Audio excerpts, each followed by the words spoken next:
Our first reading this morning comes from one of my favorite prophets, Mary Oliver. And this particular poem entitled Invitation contains probably my favorite lines of her work. I'll tell you what those lines are, and maybe you'll notice them when they come along. They're kind of buried in the middle of this poem, but my favorite lines from Mary Oliver are: "It is a serious thing just to be alive on this fresh morning in the broken world." And this is Invitation by Mary Oliver. Oh, do you have time to linger for just a little while out of your busy and very important day for the goldfinches that have gathered in a field of thistles for a musical battle, to see who can sing the highest note or the lowest, or the most expressive of mirth or the most tender? Their strong, blunt beaks drink the air as they strive melodiously, not for your sake and not for mine, and not for the sake of winning, but for sheer delight and gratitude. Believe us, they say. It is a serious thing just to be alive on this fresh morning in the broken world. I beg of you, do not walk by without pausing to attend to this rather ridiculous performance. It could mean something. It could mean everything. It could be what Rilke meant when he wrote, "You must change your life." And then our assigned lectionary text for this morning comes from the Hebrew Scriptures, the book of First Kings from the 19th chapter. And this is a short passage about the prophet Elijah. But Elijah himself went a day's journey into the wilderness and came and sat down under a solitary broom tree. He asked that he might die. "It is enough now, O Lord, take away my life, for I am no better than my ancestors." Then he lay down under the broom tree and fell asleep. Suddenly, an angel touched him and said, "Get up and eat." He looked, and there at his head was a cake baked on hot stones and a jar of water. He ate and drank and lay down again. The angel of the Lord came a second time, touched him, and said, "Get up and eat. Otherwise, the journey will be too much for you." He got up and ate and drank.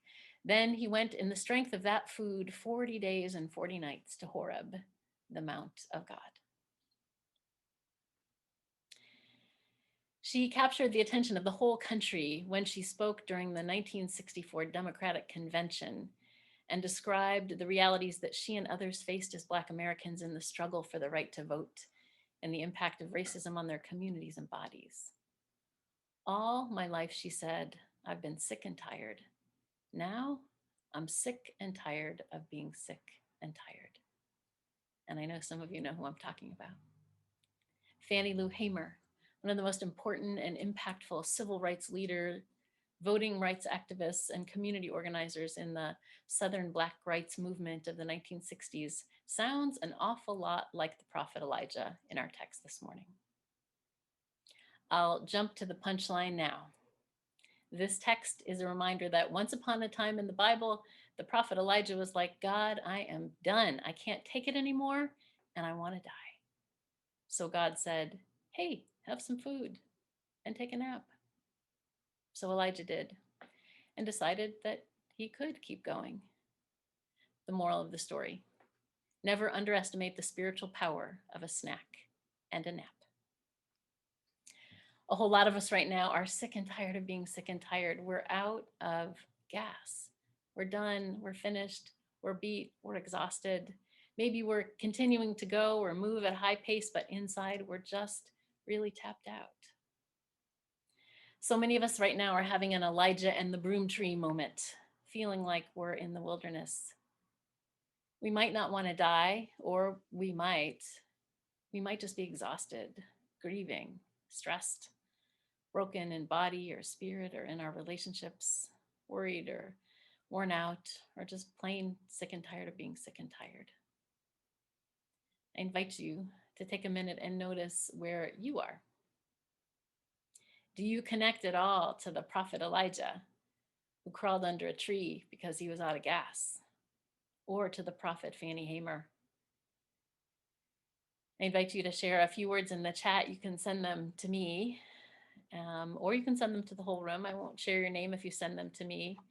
And I'm just wondering, in a few words, are there any ways that you connect with Elijah or with Fannie Lou Hamer? What's happening with you right now in a few words?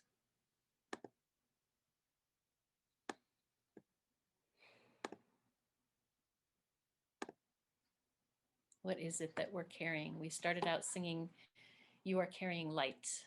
We also said that we were carrying grief or hope or pain. What are some of the things we're carrying now that connect with Elijah under the broom tree and Fannie Lou Hamer feeling sick and tired of being sick and tired, heartbroken on behalf of so many?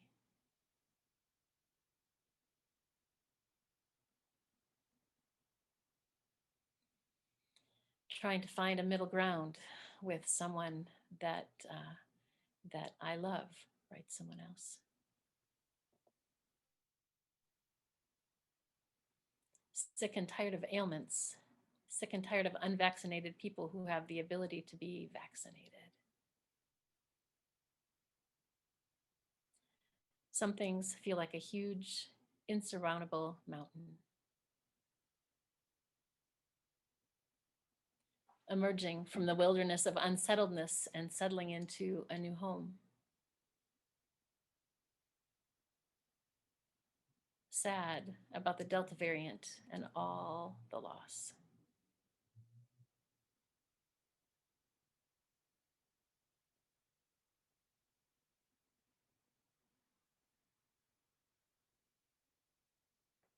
These are some of the things that we carry. We carry uncertainty. We carry grief.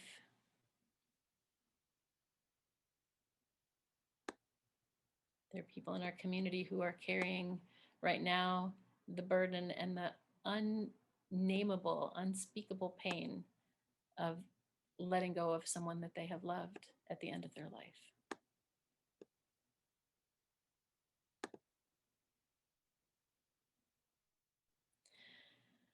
We're living in a grind culture infused with white supremacy and the often absurd demands of capitalism in the middle of a "this is so not over" pandemic.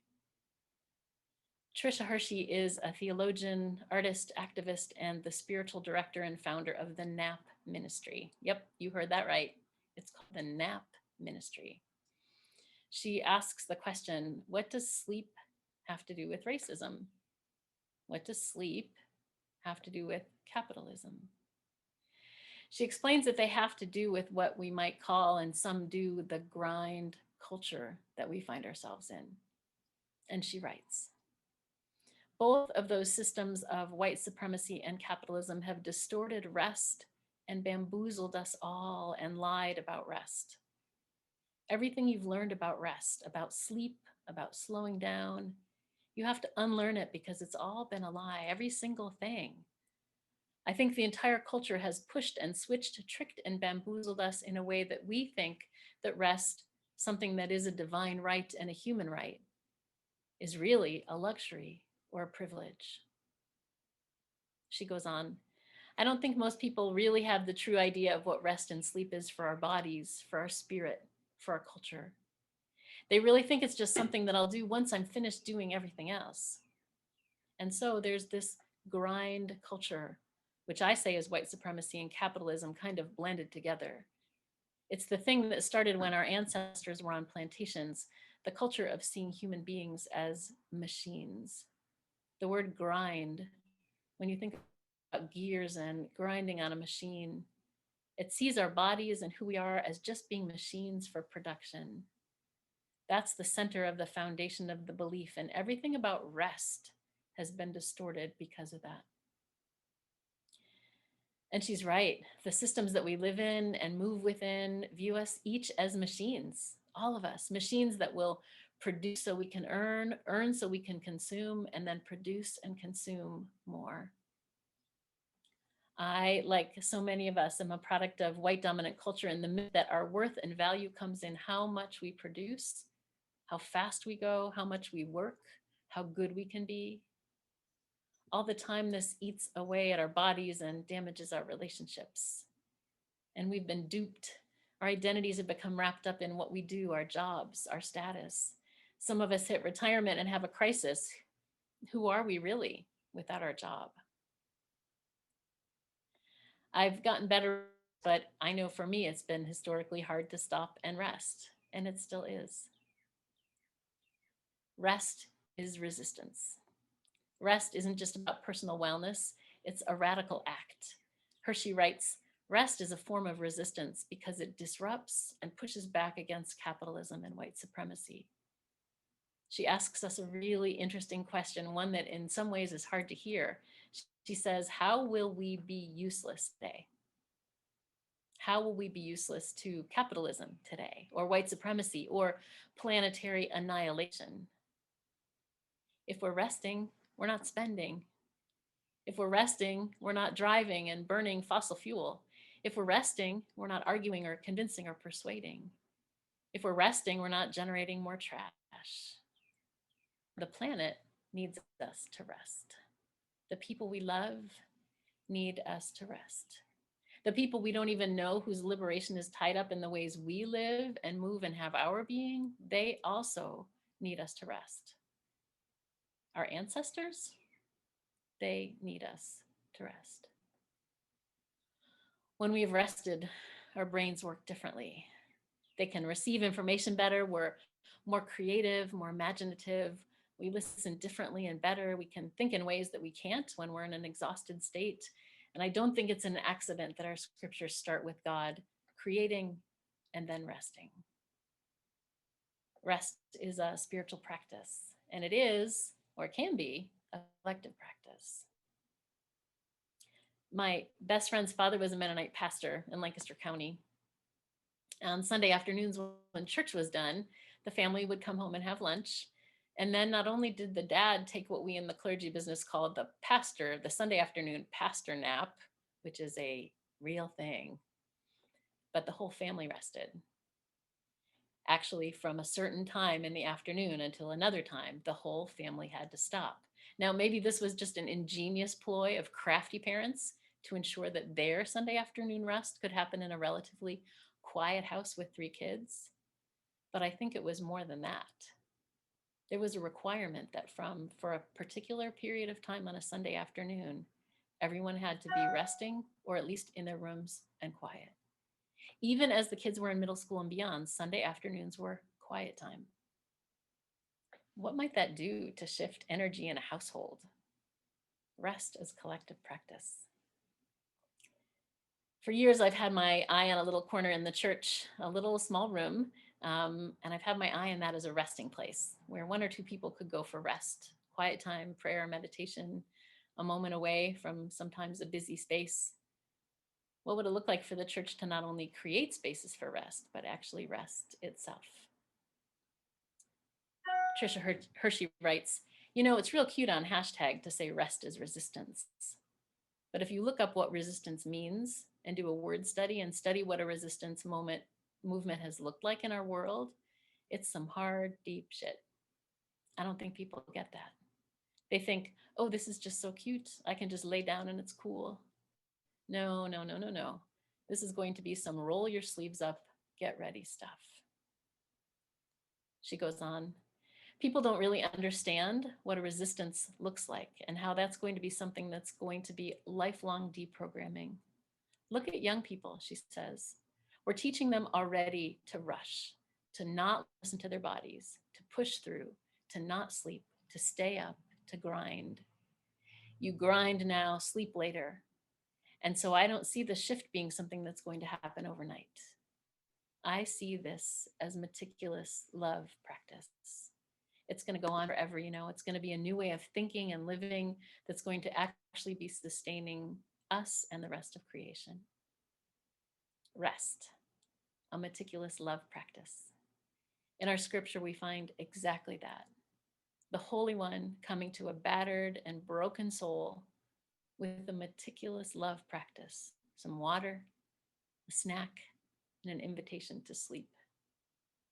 And it's then for Elijah that restoration happens. Then healing can happen and liberation and a new way forward can emerge. So the question for all of us today is, how will we be useless today? How are you resting? Is there one thing that you can commit to doing right now that will help you slow down or rest, and in the process restore your soul and heal our world? If so, I suspect the angel on hot cake and water duty would rejoice. This is God's good news.